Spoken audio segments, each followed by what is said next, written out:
The materials are presented in a carefully planned order that provides the child with new challenges when he is ready to take them on. A new material may provide new small muscle challenges or more abstract thinking. The teacher's role is to observe when the child is ready and introduce new work accordingly.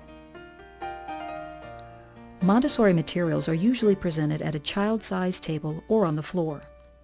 Floor materials require a rug to differentiate the material from the surrounding space and to provide an orderly environment in which to work. The emphasis in a Montessori classroom is the love of learning. It is not important that a child learn faster than his classmates. Every child works at his own pace, moving on when he is ready. When a child is working, he is rarely interrupted. By giving the child control of his own work, Montessori makes learning a powerful experience that keeps the child motivated. Montessori children love learning because it is fun, it is beautiful, it is age-appropriate, and is designed to meet their needs.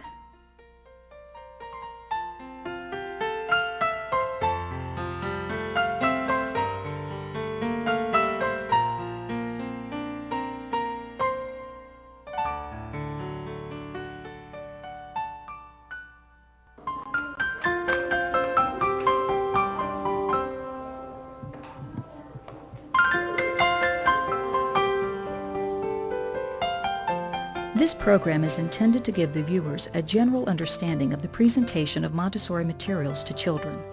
It is not intended as a course in the Montessori philosophy or background of each material. The materials of themselves do not constitute the Montessori method. Those trained in the Montessori philosophy understand that the materials are secondary to the principle of developing independence through freedom of choice. It is this brain-driven developmental urge which the adult is trained to observe and support. With that training, the adult links the child to the self-teaching materials which match her interest. A complete knowledge of the materials and their function requires a certified Montessori education program, which traditionally requires at least a year of training and internship.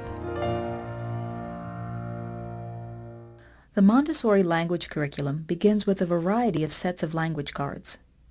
In this example, the cards represent materials found in the Montessori classroom. The top card in the box indicates the contents. Any objects from plants and animals to tools and road vehicles can be used. The purpose of the language cards is to build the child's vocabulary. The teacher reviews each card with the child.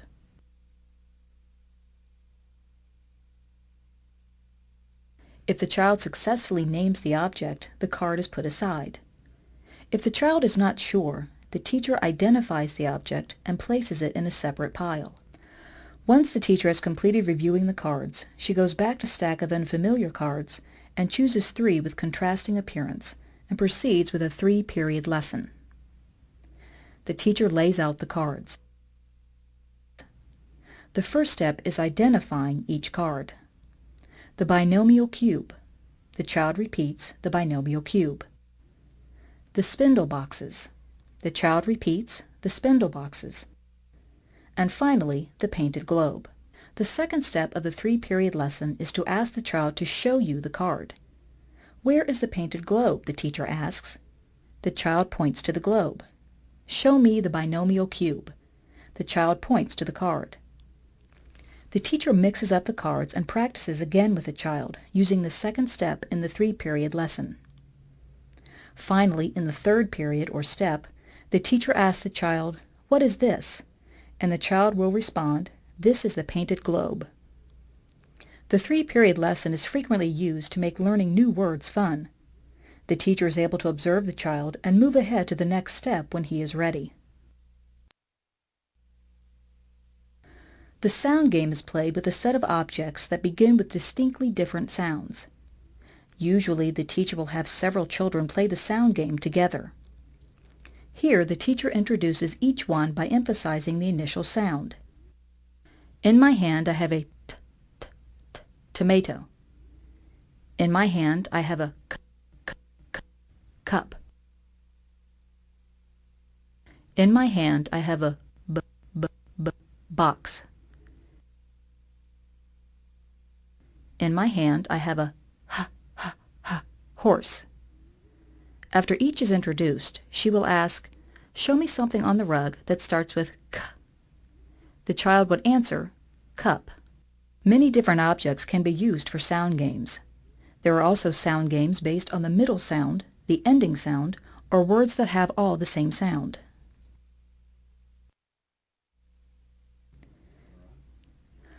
Sandpaper letters are used to practice beginning letter writing and the sounds of the alphabet, because reading requires one to know the sound the letter makes, not its name. The letter names are not difficult to learn once the child is reading. The first letter here is M. The teacher traces the letter once or twice and repeats M. The teacher passes the letter on to the child and gives some examples of the sound in a word: milk or marshmallow. The child repeats the process, tracing and saying the sound. The teacher introduces a second letter, T, in the same manner.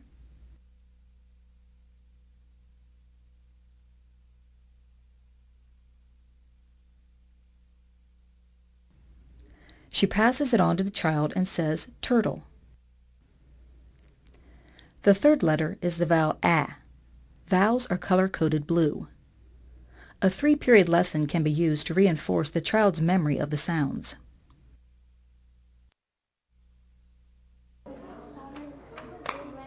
The sand tray is a very popular material for most children. The child chooses several sounds that she is familiar with. The teacher presents each letter by tracing it and then repeating the process in the sand. After each tracing, the sand tray can be shaken to restore it to an even surface.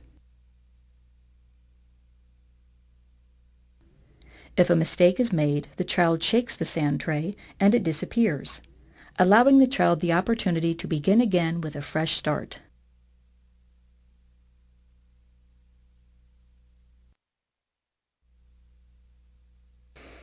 The first step in the presentation of the movable alphabet is to prepare a space on the floor in the classroom by laying out a rug. The child retrieves the movable alphabet from the shelf. Prior to beginning the work, the child should straighten any letters in the box and make sure that all the letters are in the proper slots. The vowels are located in a row at the top of the box and are color-coded blue. The consonants are color-coded pink. The material allows the child to write out words and eventually to construct simple sentences. In this presentation, the teacher says, "I'm going to make hat." As she lays out the letters, she repeats the letter sounds. At, hat. Next, the child chooses a word, mom. Mom.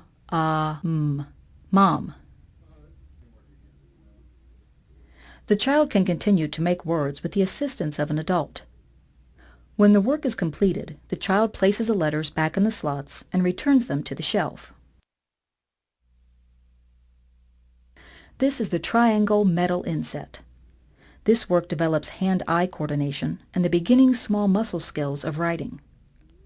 The work is brought to a table and the pieces are removed from the tray.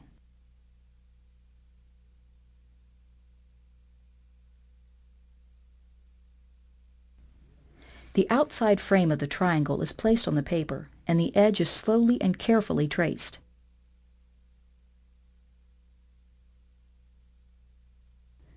The proper holding of the pencil is emphasized.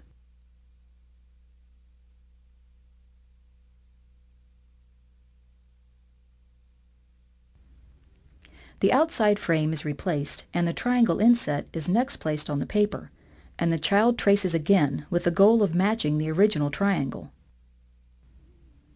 After completing the triangle, the child fills in the triangle with curved lines, taking care to come as close to the edge as she can without touching it.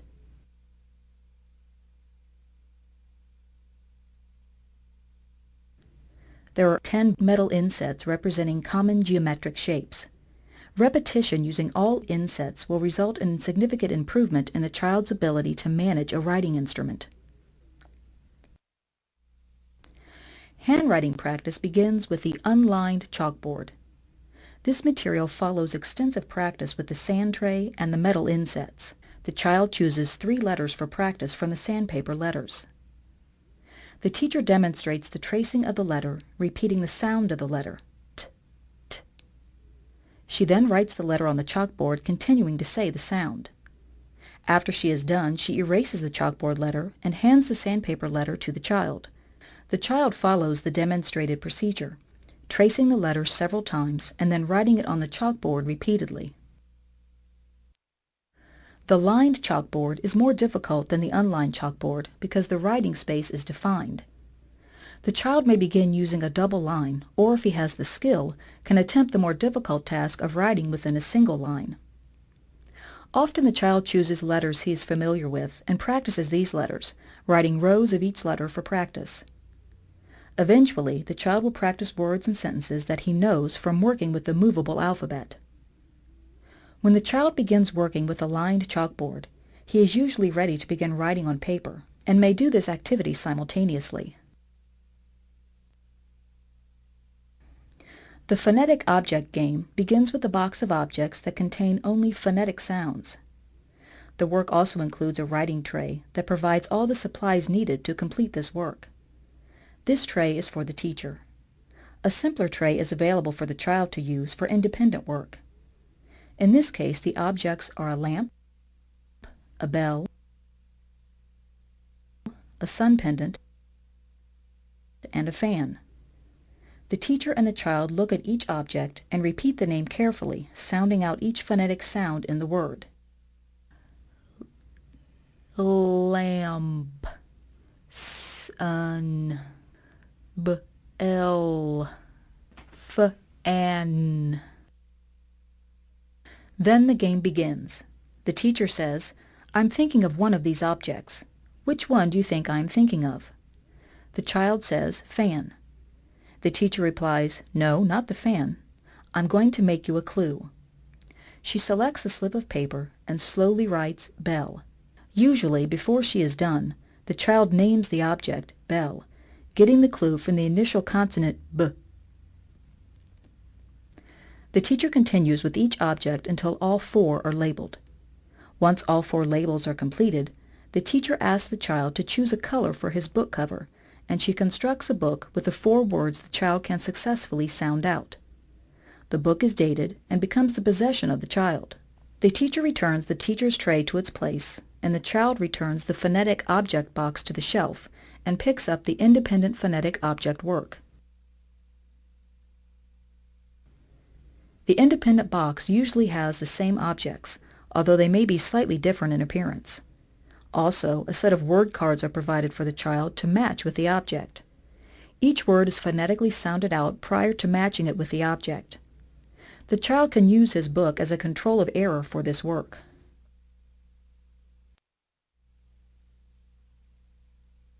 The phonetic reading cards move beyond objects but continue to focus on words that can be sounded out. One by one, the child removes the cards and sounds them out. D-ad, dad. K-an, can. Initially, each set of cards may have the same vowel sound or beginning sound. As the child becomes proficient in reading phonetic words, the cards may become 2 and 3 syllables, using all the vowel sounds. When the child has become comfortable with the phonetic sounds, the teacher may present the phonogram alphabet material. Usually the adult will carry one tray and the child will carry the other. As with the movable alphabet, the letters may need to be straightened out prior to beginning the work. As the letters are being organized, the teacher may ask, "What do you notice about these boxes?" The child may reply, "One of them has black letters and one of them has red letters." The phonogram alphabet introduces print letters with the letters in a 26 slotted box in A to Z order. The red letters are reserved for the phonogram in the word. A phonogram is a combination of letters that make a sound, such as CH, ch, TH, th, or PH, f. There are 96 phonograms in the English language. In this case, the teacher introduces the word corn. It has the phonogram or, so the O and R are written with red letters. The teacher asks, "Can you think of another word that has or in it?" The child may reply, "horn."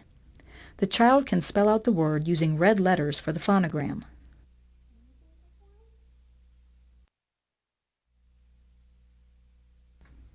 Like the phonetic object game, the phonogram object box begins with objects to sound out. The 4 objects from the box are laid out: basket, pen, tub, corn. Only one of these has a phonogram in it. The teacher says, "If you notice, only one of these words cannot be sounded out. Basket, basket, pen, tub, tub. But if you sounded out corn, it would be carn." Upon completion of this work, the teacher takes the word she has written out and makes another book, placing the phonogram at the back of the book. The book is the child's to keep as a record of his new knowledge.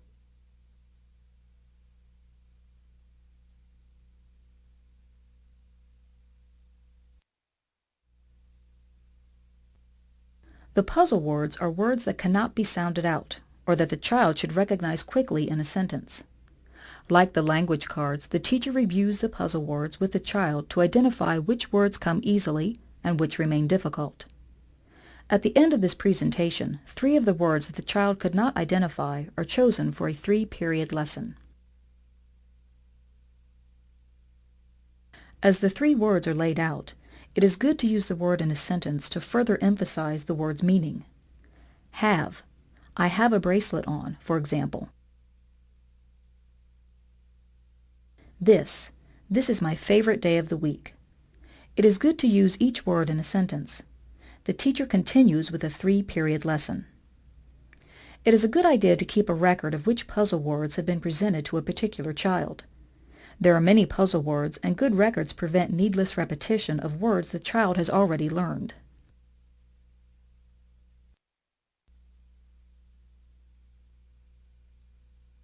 Reading classification introduces more complex words that are used to describe things in nature or in our own environment.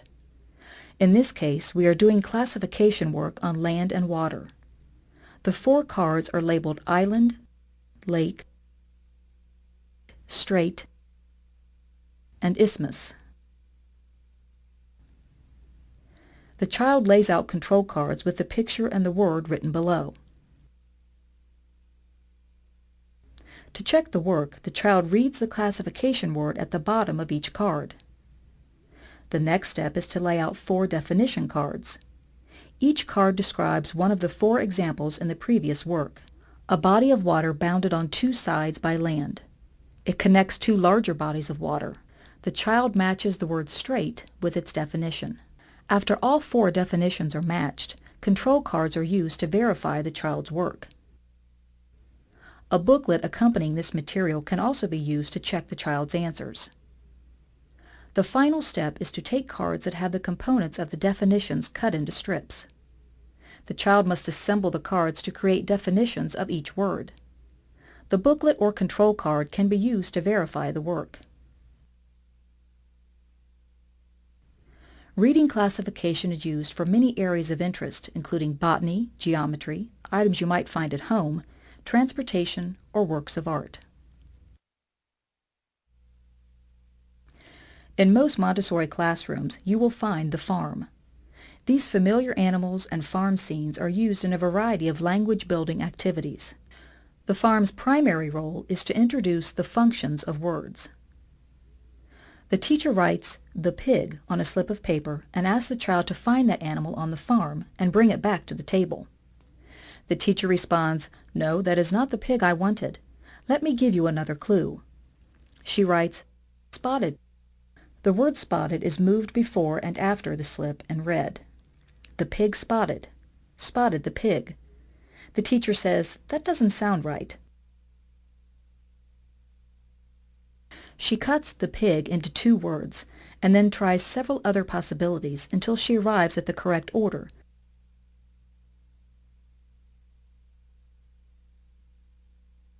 the spotted pig. Now the teacher says we are going to match the words with a symbol. She draws a large black triangle and says to the child, "This is the symbol for what? What did you bring?" The child responds, "The pig," so the black triangle is placed above the word pig, representing a noun. She then asks, "Which word told you which one to bring?" The child responds, "Spotted." The teacher places a small dark blue triangle above the adjective spotted. Finally, the teacher asks, "Which word told you any one or a particular one?" The child responds, "The." The teacher places a smaller light blue triangle above the article the. In Montessori, there are symbols that represent each part of speech. The child learns to visualize these symbols as a method of identifying the function of each word. The teacher then introduces the independent work to the child. The adjective box is marked with a small blue triangle. In this box are a number of phrases referring to farm animals. The child selects the tiny lamb. Obtaining a slip of paper from the child's writing tray, she writes the tiny lamb on the slip. Using the scissors, she cuts the 3 words into separate slips of paper and experiments with the order to see which order makes the most sense. When she decides that the tiny lamb sounds the best, she labels the phrase with the appropriate symbols.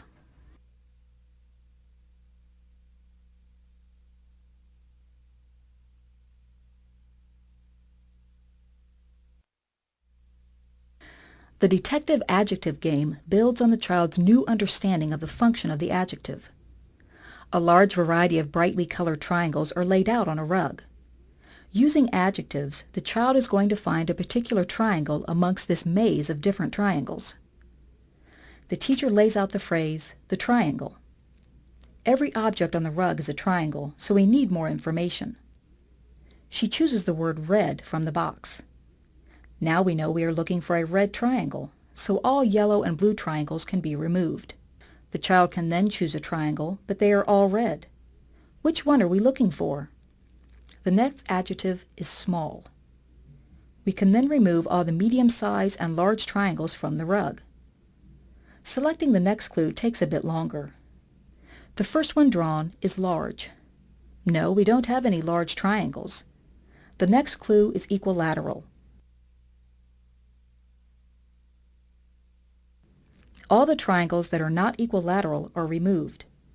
We now have found the correct triangle. It is a small red equilateral triangle. The child is now ready to play the detective adjective game alone or with a friend.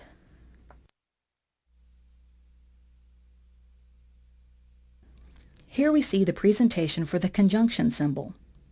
We have the children's writing tray, the symbol box, and a ribbon needed to demonstrate conjunction.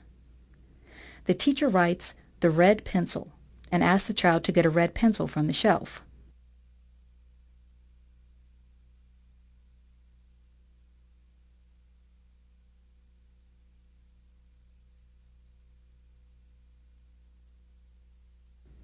Next, the teacher writes the phrase, "the pink pencil," and the student gets a pink pencil. Finally, the teacher writes the black pencil, and the child gets a black pencil. The teacher asks the child to repeat each phrase, the red pencil, the pink pencil, the black pencil.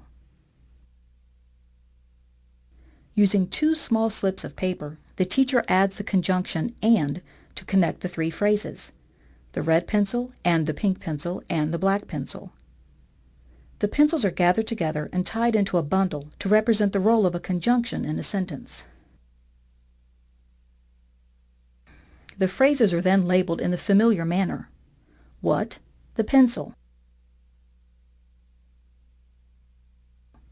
Which one? The red pencil. Any one or particular one? The red pencil. After labeling all 3 phrases, the symbol for the conjunction is introduced. This is the symbol for words that connect. She lays down the conjunction and asks the child to find the symbol for words that connect to label the second "and." The child's work for the conjunction includes a box with phrases and conjunctions to provide practice in understanding how a conjunction works in a sentence. Farm objects are used to help the child visualize the meaning of the sentence. In a similar manner, the preposition is introduced. In Montessori, the preposition is represented by a green arc.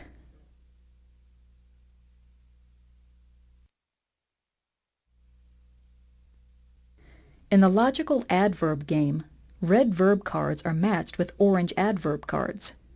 Here, the teacher lays out 4 verbs and 4 adverbs. The child checks the meaning to see if it makes sense. The first says, "Write beautifully." That makes sense, so we go on to the next one. "Weed high" does not make sense, so the adverb high is removed. "Sing loudly" and "think quickly" do make sense. We look for an appropriate adverb for weed, and carefully seems to work well. Now the red circle is used to label each verb, and a small orange circle is used to label each adverb. The symbols were chosen to match the function of the word. The black triangle is a solid pyramid-like symbol that represents noun, or person, place, or thing. The adjectives and articles modify the noun and are smaller triangles with distinct color codes. The red circle indicates action and motion, so it is used for verbs. A smaller orange circle modifies the verb, representing the adverb.